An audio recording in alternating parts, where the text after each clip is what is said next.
Hey, it's Oshinsims and welcome back to my channel. Today we're going to be doing a live stages. Ooh, what? I cannot get my words together. Hey, happy Monday.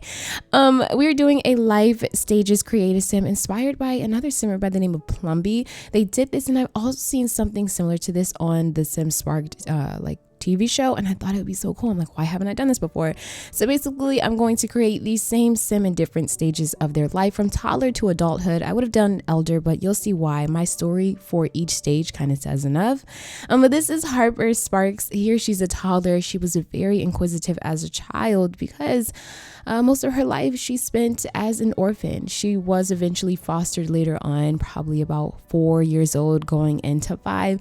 But for the majority of her toddler experience, she was in foster care, foster care, an orphanage. So that's why I kind of wanted to show that with her clothing. She was always like a very inquisitive kid, always wondering, always asking why, always asking questions. As a kid, she was really smart, a goofball, and super happy. And she kind of had this, what I like to say, a laugh away my pain type of attitude. But of course, as a kid, she didn't recognize that that's what she was doing. Once she was adopted as a child, life kind of got better because she had the best adoptive parents ever. I suddenly wanted to make her adoptive parents actually just knowing that this part of her life was happy, and she felt like she belonged, and she felt like these people were essentially her family, her real family.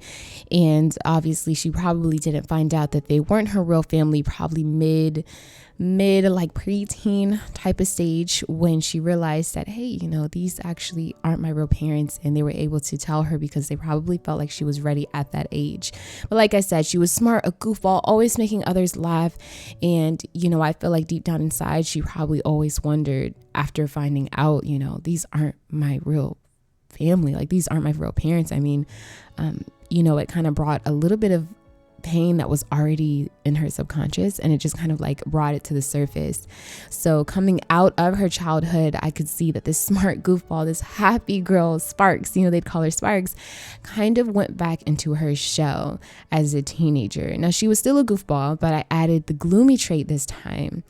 And her aspiration is kind of conflicts with that. I think he's probably she's gloomy. She just found out that, these people are essentially her blood related family. Anyway, she's gloomy because there is some unattended trauma there for her.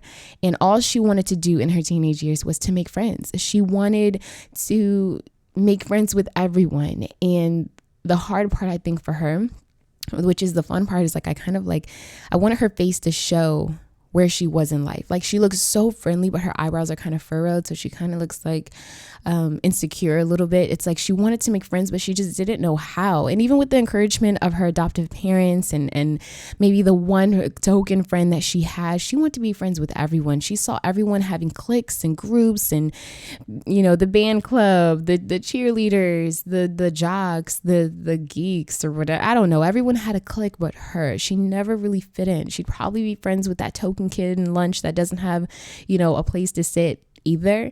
But she always wanted to be a friend to people, because when she was a kid, she was goofy, smart, she made everyone laugh. But she turned into a teenager, and it's almost like it all changed for her, and suddenly making friends was hard. And she kind of went into this phase where she tried to make herself kind of stand out. She changed her hair. She actually straightened her hair during this phase.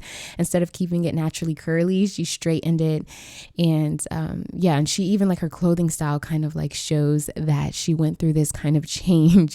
She's wearing a jacket with a flannel wrapped around, some sneakers. She's starting to kind of go in that shell instead of being that bright and bubbly personality that she was when she was a kid.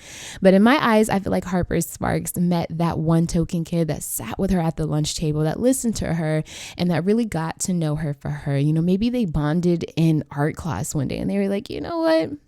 We're freaking different, man. And maybe that person brought out something in her, and maybe they could relate. Maybe they are a sibling to someone that was adopted. Maybe their little brother was adopted, and they totally understand how she might feel a little bit left out.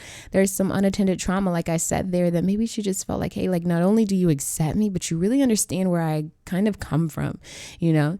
So into her young adulthood, which she literally looks like the teenager that I just made her as. This is her as a young adult. She went back to wearing her natural hair. She stopped trying to make herself look a certain way for other people and stand out. She actually became a leader of a group, or what I'd like to say is her aspiration is to become a leader of a group, which is basically me saying she wants to be like a leader of a charity group, like for fostered and orphan children. And she became inspired. You know, over time, again, she still has that gloomy trait. She still has the goofball trait, but I added creative. So she took that creative side of her and tried to turn it into something else. Again, she is now inspired.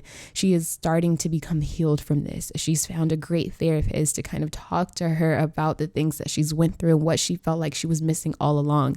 So all of the pain that she has in her of feeling left out and not knowing why did my parents leave me? Why did they abandon me, essentially? You know, she loves her adoptive parents and family, but at the end of the day, it's like, where's my bloodline? Where's my bloodline? And she healed that for herself. And so here you see this woman that's coming out of that stage.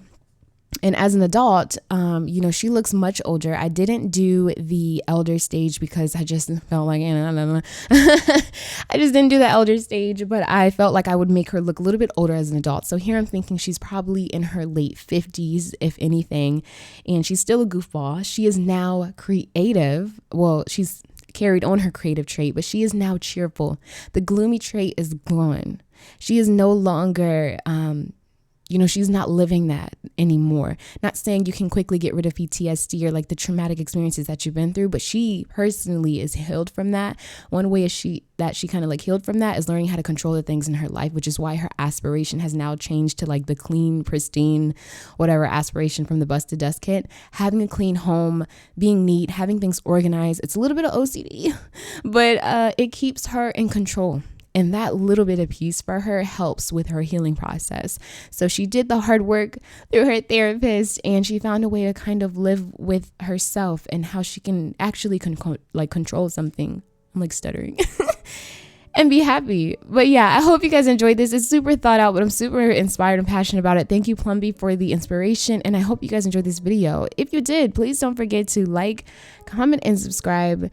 Just keep simming. Always, always, always stay wavy. I'll see you in the next one. Peace out.